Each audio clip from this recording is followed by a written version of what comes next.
لله رب العالمين والصلاة والسلام على سيد المرسلين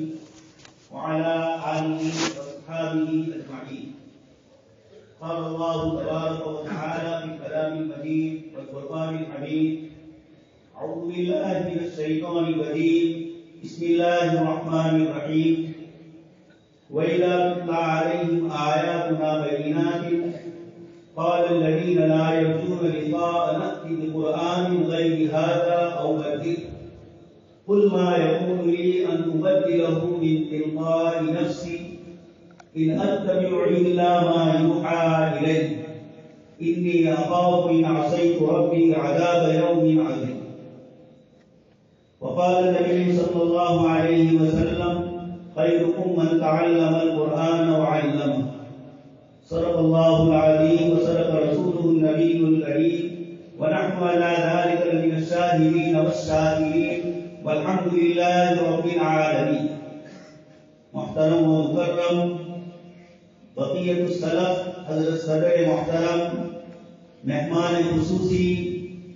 نوازر شیخ الاسلام حضرت مولانا سید حسین احمد مدنی رحمۃ اللہ علیہ اور دیگر حضرات علماء کرام، مہمانان اعظام اور ہمارے عزیز طلب، اللہ تبارک تعالیٰ کا شکر اور احسان ہے کہ آج اس نے ہم سب کو اللہ پاک کے کلام کی نسبت سے ہونے والی مجلس میں حاضری کی سعادت نصیب فرمائے۔ آپ حضرات کے سامنے قرآن کریم کی عظمت، اس کی فضیلت، اس کی برکات اور اس کے دلائل کے سلسلے میں بہت ہی شاندار اور بہت ہی اچھے انداز میں عربی زبان میں بھی اور اردو زبان میں بھی ہمارے دونوں طلبہ عزیز نے کتاب اللہ کی آیات کے حوالے کے ساتھ قرآن کریم کی بہت بہترین عظمت اور قرآن کریم کی منقبت کو ذکر فرمایا۔ اور اسی طرح ہمارے مولانا عبد الرحمان صاحب نے بھی شروع میں قرآن کریم کے سلسلے میں بہت تفصیلی گفتگو فرمائی اور بہت شاندار انداز میں مقالہ ہمارے سامنے پیش کیا۔ عزیز طلبہ، جن طلبہ عزیز نے آج قرآن کریم کے حفظ کی تکمیل سے سعادت مندی حاصل کی، میں ان تمام طلبہ عزیز کو مبارکبادی دیتا ہوں۔ ان کے والدین اور ان کے اساتذہ اور مدرسے کی انتظامیہ کو بھی مبارکبادی دیتا ہوں کہ اللہ تبارک و تعالیٰ نے آپ حضرات کو قرآن کریم جیسی عظیم نعمت سے سرفراز فرمایا۔ والدین کے لیے آپ نے تاج کا انتظام فرمایا، اپنے رشتہ داروں کے سلسلے میں آپ نے شفاعت کو حاصل کیا۔ یہ اللہ تبارک و تعالیٰ کا انتہائی شکر اور احسان ہے کہ اس نے ہمیں اتنی عظیم نعمت سے مالا مال کیا۔ آپ حضرات کے سامنے میں نے کلام پاک کی ایک آیت کی تلاوت، کتنی آیتیں آپ نے عزیز طلباء سے سنی جن اللہ پاک نے اپنے پاک کلام اور اپنے کلام کی صفات کو مختلف پیرائے میں ذکر فرمایا۔ آپ کے سامنے جس آیت کی میں نے تلاوت کی اس میں بھی اللہ تبارک و تعالیٰ ارشاد فرماتے ہیں کہ جب ہماری واضح آیتیں اور ہماری بالکل صاف آیتیں ان لوگوں کے سامنے پیش کی جاتی ہے الذین لا یرجون لقاء، جو ہم سے ملاقات کا یقین نہیں رکھتے ہیں، ایمان نہیں رکھتے ہیں، ایسے لوگ جو مرنے کے بعد کی زندگی پر جن کو یقین نہیں ہے اور بعد الموت کا جن کو اطمینان نہیں ہے، یہ جناب نبی اکرم صلی اللہ علیہ وسلم پر نازل ہونے والی آیتوں سے بڑے پریشان ہے، اور وہ آپ صلی اللہ علیہ وسلم سے کہتے ہیں بقرآن غیر هذا، آپ اس قرآن کے علاوہ دوسرا کلام لائیں، یہ ہمارے اندر کی پول کھولتا ہے، ہمارے معبودوں کی حیثیت کیا ہے اور حضرت انسان کی حیثیت کیا ہے، ہماری چودراہٹ کو یہ قرآن ختم کر رہا ہے کہ بقرآن غیر هذا، اس قرآن کے علاوہ کوئی دوسرا قرآن لائیں او بدلہ، یا اسی قرآن کریم میں ہماری چاہت کے مطابق تبدیلی کر دی، ہم جو چاہتے ہیں اس کے مطابق اس قرآن کریم میں آپ اپنی طرف سے ادھر ادھر کر دیجیے۔ قل ما يكون لي ان ابدله من تلقاء نفسي، اللہ پاک ارشاد فرماتے ہیں آپ یہ فرما دیجیے. اللہ پاک سیدھے بھی یہ فرما سکتے تھے کہ نبی کو کسی طریقے سے اس قرآن میں تبدیلی کا اور جزوی ترمیم کا کوئی اختیار نہیں ہے، لیکن کلام پاک کی فصاحت و بلاغت دیکھیے. اللہ پاک ارشاد فرماتے ہیں آپ یہ فرما دیجیے.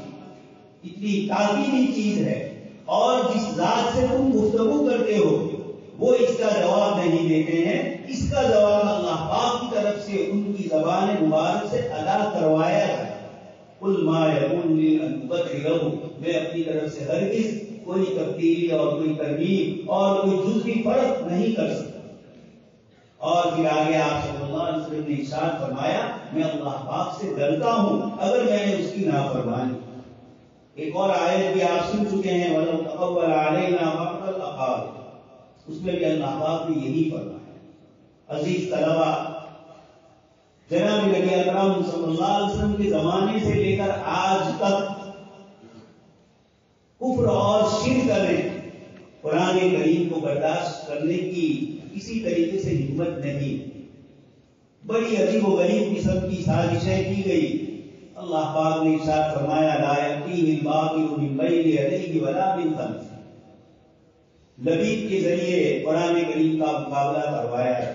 عبداللہ ابن مقفع کے ذریعے کروایا گیا، اور بہت سارے شعراء کو تیار کیا گیا. لیکن اللہ پاک کا جو چیلنج ہے آج تک اور انشاءاللہ تا قیامت یہ چیلنج باقی ہے. یہ قرآن کریم انسانوں کے بنائے ہوئے خداؤں، انسانوں کی بنائی ہوئی تھیوریاں اور انسانوں کے بنائے ہوئے نظام کو اپنے شاہانہ قوت کے ساتھ، اپنی عظمت اور جبروتیت کے ساتھ دنیا میں فیل کر رہا ہے. اور اللہ پاک کا لایا ہوا کلام، اللہ پاک کے لائے ہوئے احکامات، اللہ پاک کے ذکر کیے ہوئے عقائد دنیا میں ڈنکے کی چوٹ پر آج بھی حق اور باطل کی کشمکش کو واضح کر. اللہ پاک نے جو چیز اپنے پاک کلام میں فرمائی آج ان معصوم بچوں کے ذریعے اللہ تبارک تعالیٰ نے بتا دیا انا نحن نزلنا الذکر وانا لہ لحافظون. ہم نے اس قرآن کو نازل کیا ہے اور اس کی حفاظت کے ہم ذمہ ہیں. دوسری امتوں کو کہا گیا بِمَسْتُحْفِظُوا مِنْ کتاب اللہ، اللہ کی کتاب کی حفاظت کی ان کو ذمہ داری دی گئی اور وہ اس ذمہ داری میں پورے نہیں اتر سکتے. اللہ تبارک تعالیٰ نے اس پاک کلام کو باقی رکھا. سیدنا عیسیٰ علیہ السلام پر نازل ہونے والی انجیل، اس کو 4 الگ الگ اناجیل میں آج کے اس وقت میں سب سے زیادہ شہرت ہے.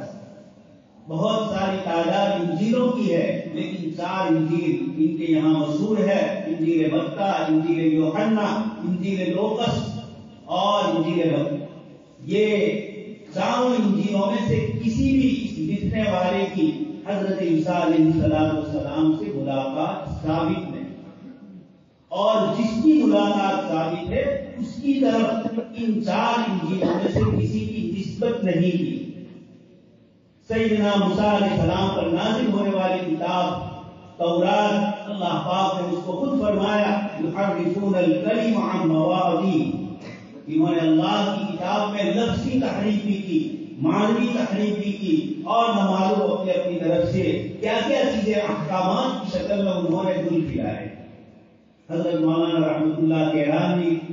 رحمۃ اللہ علیہ اور اس طریقے سے اس سلسلے میں لکھنے والے سارے مصنفین نے اس بات کو ثابت کیا ہے کہ یہود نے لفظی تحریف بھی کی، معنوی تحریف بھی کی، احکامات کے اندر کی گڑبڑیں کی. جناب نبی اکرم صلی اللہ علیہ وسلم کی مجلس میں حاضر ہوئے اور اپنے فیصلے کے سلسلے میں آپ صلی اللہ علیہ وسلم کے سامنے تورات پر انگلی رکھ دی. آیت رجم کے اوپر حضرت عبداللہ ابن سلام رضی اللہ تعالیٰ عنہ نے اس انگلی کو ہٹوایا اور بتلایا کہ یہ چیز ہماری کتاب. تو ان دونوں آسمانی کتابوں کے عالم برداروں نے اللہ کی کتابوں کی حفاظت نہیں کی. المغضوب علیہم اور الضالین کے القاب سے اللہ تبارک تعالیٰ نے ان کو سورہ فاتحہ میں یاد کیا، اور ایمان والوں کو نماز کی ہر رکعت میں سورہ فاتحہ کے ذریعے اس بات کی طرف رہنمائی کی کہ صراط مستقیم جس کی تم طلب کر رہے ہو ذالک الکتاب لا ریب. ہدی للمتقین، یہ کتاب ہدایت ہے صراط مستقیم والوں کی، اور ضال اور مضل اور المغضوب علیہم ان کے راستے پر چلنے سے امت کو منع کرے۔ دوستوں اور بزرگوں، میں اور آپ جس ماحول میں اس وقت گزر رہے ہیں، پوری روئے زمین پر قرآن کریم کے ساتھ سب سے زیادہ بدسلوکی کرنے کے واقعات ہماری آنکھوں کے سامنے پیش آ رہے ہیں۔ کل بھی ہوا، اس سے 2 دن پہلے بھی یورپ کے اندر فریڈم اور آزادی کے عنوان سے اپنی اندر کے دل کی خراش اور خراش کو نکالنے کے لیے اس طریقے سے یہ شکلیں ہو رہی ہیں۔ ہندوستان میں بھی اللہ پاک نے اس مقدمے کو پہلے ہی رد کروا دیا۔ ایک زمانے میں چانمل چوپڑا نے کلکتہ ہائی کورٹ میں عرضی داخل کی تھی، ہائی کورٹ نے اس کو نکال دیا کہ یہ آسمانی کتابوں کے سلسلے میں انسانی قانون کچھ نہیں کر سکتے، ہمارے قانون سے بالا تر ہے، اس لیے اس کا فیصلہ کسی طریقے سے بھی یہاں نہیں ہو سکتا۔ چند مہینوں پہلے ایک اور صاحب نے اس طرح کی حرکتیں کی اور وہ بھی سپریم کورٹ کے ذریعے ان کو بھی ناکامی ملی۔ اللہ تبارک تعالیٰ نے اس آیت کریمہ میں جو ارشاد فرمایا، دوستو اس وقت ایک تیسری شکل آ رہی ہے جو اسی وسیم رضوی، جس کو اب وسیم بھی نہ کہا جائے، اس کے عنوان سے کچھ لوگ کھڑے ہو رہے ہیں اور قرآن کریم کی تعریف حضرات صحابہ کرام خلفائے راشدین میں سے پہلے 3 صحابہ، ان حضرات نے قرآن کریم کے سلسلے میں جو محنت کی اور جو کوششیں کی، اس کو غلط روپ دیکھ کر مسلمانوں کے اندر تفرقہ بازی کی جا رہی ہے۔ قرآن کریم کی ان آیات کی تعریف کو مست کیا جا رہا ہے۔ سیدنا ابوبکر صدیق رضی اللہ عنہ پر الزام لگایا جا رہا ہے کہ قرآن کریم کی یہ 26 آیتیں انہوں نے اور خلیفہ ثانی حضرت عمر بن خطاب رضی اللہ عنہ اور خلیفہ ثالث حضرت عثمان نے، تینوں نے یہ آیتیں اپنی طرف سے نعوذ باللہ گھڑ لی ہے اور اس کو قرآن کریم کا جز بنایا۔ مستشرقین نے برسوں قرآن کریم کے خلاف بہت سی چیزیں لکھی، لیکن کسی مستشرق نے اتنی صاف اور واضح انداز میں اس طرح کی بے وقوفی نہیں جو مستغربین میں سے اس نے تیاگی نے حضرت ابوبکر صدیق رضی اللہ عنہ، اللہ پاک ان حضرات کو جزائے خیر عطا فرمائے، ان خلفائے راشدین نے قرآن کریم کی حفاظت کے لیے جو انتظام فرمایا، جناب نبی اکرم صلی اللہ علیہ وسلم کے زمانے میں بھی انتظام ہو چکا ہے۔ آپ کے زمانے میں مناہل العرفان کے مصنف کے بقول 40 صحابہ کرام تو وہ تھے جن کے نام مناہل العرفان کے مصنف نے متقدمین کے حوالے سے نقل کیے جو پورے کے پورے قرآن کریم کے حافظ۔ حضرت ابوبکر صدیق رضی اللہ عنہ کے زمانے میں جنگ یمامہ میں جو مسئلہ پیش آیا خدا کی شہادت کا، اور اس کے بعد حضرت عمر بن خطاب رضی اللہ عنہ نے حضرت ابوبکر صدیق سے مشورہ کیا۔ ابتدا میں حضرت ابوبکر صدیق رضی اللہ عنہ اس کے لیے تیار نہیں تھے، لیکن حضرت عمر کی کثرت کی مراجعات میں بار بار کہنے میں پھر حضرت ابوبکر صدیق رضی اللہ عنہ کو بھی شرح صدر عطا فرمایا۔ پھر حضرت زید بن ثابت کو بلا کر آپ نے ایک بہترین انتظام کتاب اللہ کی حفاظت کے لیے فرمایا۔ قرآن کریم کے حافظ تو صحابہ کرام آپ صلی اللہ علیہ وسلم کے زمانے میں تھے، کتابت کی شکل میں بھی قرآن کریم صحابہ کرام نے اپنے اعتبار سے جمع کیا، لیکن حضرت ابوبکر صدیق رضی اللہ عنہ نے چونکہ عربوں کا حافظہ مشہور تھا، اس لیے وہ حضرات حفظ کو زیادہ ترجیح دیتے تھے، لیکن جب آپ صلی اللہ علیہ وسلم کے زمانے میں بھی بکر معونہ کا واقعہ پیش آیا اور حضرت ابوبکر صدیق رضی اللہ عنہ کے زمانے میں یمامہ کا مسیلمہ کذاب کے ساتھ مسئلہ پیش آیا، تو ان حضرات نے قرآن کریم کے اس تحفیظ کی شکل کو اور کتابت کی شکل کو جمع کرنے کی کوشش کی، اور یہ چیز آپ صلی اللہ علیہ وسلم کے زمانے میں بھی تھی، اس لیے حضرت زید بن ثابت کو خلیفہ اول حضرت ابوبکر صدیق رضی اللہ عنہ نے فرمایا کہ تم قرآن کو دو گواہوں کی روشنی میں کتابت کے ساتھ جن جن چیزوں میں لوگوں نے لکھا ہے ان سے لو اور گواہی کے ذریعے اس کو اپنے پاس تیار کرو۔ قرآن کریم کا یہ محفوظ نسخہ حضرت زید بن ثابت رضی اللہ عنہ نے تیار کیا، اور بھی دوسرے صحابہ آپ کے ساتھ شریک رہے، لیکن چونکہ زیادہ تر انہی کی ذمہ داری تھی اس لیے امام بخاری رحمۃ اللہ علیہ ان کا نام کثرت سے ذکر کرتے ہیں۔ اس کے ساتھ ان حضرات نے یہ بات ثابت کی کہ فلانی آیت حضرت خزیمہ کے پاس ملی اور کسی کے پاس لکھی ہوئی نہیں۔ ہم سنتے تھے آپ صلی اللہ علیہ وسلم کے زمانے میں، لیکن مل نہیں پائی سوائے حضرت خزیمہ، اور ایک آیت حضرت ابو خزیمہ کے پاس ملی۔ یہ دو آیتوں کے سلسلے میں یہ گفتگو بتلاتی ہے کہ کتنا اہتمام حضرات صحابہ کرام نے قرآن کریم کو جمع کرنے کے لیے کیا۔ آپ صلی اللہ علیہ وسلم کی دنیا سے تشریف لے جانے تک آیتیں اور سورتیں اس لیے ایک جگہ پر محفوظ نہیں ہو سکی کہ وحی الہی کا سلسلہ جاری ہے۔ اس لیے اس وقت تک یہ نہیں ہو سکتا تھا۔ آپ صلی اللہ علیہ وسلم کی وصال کے بعد ان آیتوں کو جن جگہ پر آپ صلی اللہ علیہ وسلم نے فرمایا اور جس ترتیب سے آپ صلی اللہ علیہ وسلم نے سورتوں کو مکمل کیا، سورتوں کی ترتیب حضرت عثمان بن عفان رضی اللہ عنہ کے زمانے میں ہوئی، لیکن آیتوں کی ترتیب حضرت ابوبکر صدیق رضی اللہ عنہ نے جو جناب نبی اکرم صلی اللہ علیہ وسلم سے لیا تھا، اسی طرز کے اوپر اسی انداز میں بھی حضرت عثمان رضی اللہ عنہ نے جب عراق کا اختلاف ہوا تو آپ نے حضرت حذیفہ ابن یمان رضی اللہ عنہ نے آپ سے درخواست کی۔ خود مدینہ میں بھی واقعے پیش آئے اور دوسری جگہ پر بھی مختلف قراء سے قرات پڑھنے والے الگ الگ حضرات نے منزل القرآن علی سبعۃ احرف کے پیش نظر الگ الگ قبیلوں کے لیے جو آپ صلی اللہ علیہ وسلم کے ذریعے اس امت کو اجازت دی گئی، اس میں تھوڑا آپس میں اختلاف ہوا۔ حضرت حذیفہ ابن یمان رضی اللہ عنہ نے آذربائیجان کی جنگ میں اس کو دیکھا تو آپ نے حضرت عثمان کو کہا ادرک هذه الامہ، اس امت کو پکڑ لیجئے اس سے پہلے کہ یہ آپس میں انتشار اور ہلاکت کا باعث بنے۔ تو حضرت عثمان رضی اللہ عنہ نے یہ ترتیب جمائی۔ یہ چیزیں میں اس لیے کہہ رہا ہوں، مستشرقین نے تو اس سے پہلے اعتراضات کیے ہی تھے ان دونوں واقعات اور ان دونوں مسئلوں کے اوپر، لیکن عصر حاضر میں اس کو نیز پر رکھا گیا اور اس طریقے سے انتشار پیدا کرنے کی کوشش ہو رہی ہے کہ جناب نبی اکرم صلی اللہ علیہ وسلم کے زمانے میں قرآن کریم اس ترتیب سے محفوظ نہیں تھا۔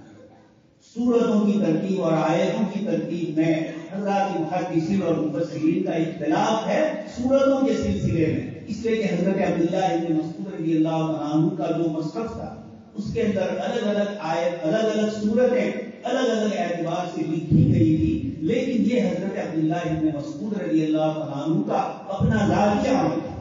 اسی لیے ایک صاحب کوفہ سے حضرت عائشہ صدیقہ رضی اللہ عنہ کے پاس آئے اور ان سے عرض کیا کہ قرآن آپ کا مجھے بتلائیے، مجھے اس کو دیکھنا ہے۔ اور حضرت عثمان رضی اللہ عنہ نے بھی جناب نبی اکرم صلی اللہ علیہ وسلم کی طرف سے جو ترتیب سورتوں کی بھی ذکر کی گئی اس ترتیب کے مطابق قرآن کریم کو محفوظ رکھا۔ اس لیے آج کے اس دور میں ہمارے کچھ نوجوان بچے جو نیٹ پر جاتے ہیں اور قرآن کریم کی حفاظت کے سلسلے میں کچھ اشکالات اس طرح کی سوچے چھوڑ دیتے، مجھے میرے عزیز نوجوانوں سے گزارش کرنا ہے، پہلے تو اہل علم اس مسئلے کو اچھی طریقے سے پڑھے اور جب کوئی پوچھنے کے لیے آئے تو ان کے سامنے اس کی وضاحت۔ اس نے جو انتشار کیا ہے یادی کے بعد نیٹ کے اوپر جو حضرات خلفائے راشدین کے متعلق ادھر ادھر کی بکواس کی جا رہی ہے، ان حضرات کو اللہ تبارک و تعالیٰ جزائے خیر عطا فرمائے، خاص کر کے حضرت عمر بن خطاب رضی اللہ عنہ پر ہم حفاظ کے قرآن کی حفاظت کا ذریعہ حضرت عمر بن خطاب رضی اللہ عنہ نے تراویح کی شکل میں دیا۔ اگر تراویح نہ پڑھی جاتی اور تراویح میں قرآن کریم کی تلاوت نہ ہوتی اور یہ جو قرآن کریم کا پورا دور ہو رہا ہے تو اس کو فرصت ملتی قرآن کریم کو کس طرح محنت سے یاد کرنے۔ اللہ پاک لو کان باغی نبی لکان عمر، اس کی وراثت ایمانی پر اللہ تبارک تعالیٰ اپنی رحمتیں اور برکتیں نازل فرمائے۔ انہوں نے قرآن کی حفاظت کا تراویح کے ذریعے ہمیں ذریعہ بنا دیا، اور آج ہم اسی کے بلبوتے کے اوپر قرآن کریم کو یاد کرتے ہیں۔ افسوس ہے قرآن کریم کی تلاوت اور اس کو یاد کرنا جناب نبی اکرم صلی اللہ علیہ وسلم کی سنت جو آیت پڑھی گئی لا تعجل، اور اس طریقے سے حضرت جبرائیل علیہ السلام کے ساتھ جو دور کا سلسلہ جناب نبی اکرم صلی اللہ علیہ وسلم کا ہر سال ہوتا تھا، اور آخر میں 2 مرتبہ ہوا۔ حضرت مولانا احمد علی سہارنپوری رحمۃ اللہ علیہ بخاری شریف کے حاشیے میں لکھتے ہیں کہ یہ جو دوسرا دور ہوا، یہ مکمل تمام قرأت متواترہ کو جمع کر کے آپ صلی اللہ علیہ وسلم نے حضرت جبرائیل علیہ السلام سے آخری دور پر، تو اللہ پاک نے اس قرآن عظیم کی نعمت سے ہمیں مالا مال فرمایا۔ اللہ پاک نے اپنے اس کلام کا چیلنج ایسا رکھا کہ آج تک اس چیلنج کا کوئی جواب کیا دے سکتا ہے۔ بڑے بڑے آئے اور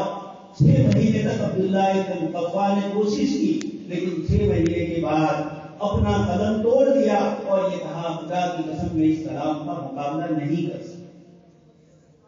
اور جن کے نام لیے گئے ولید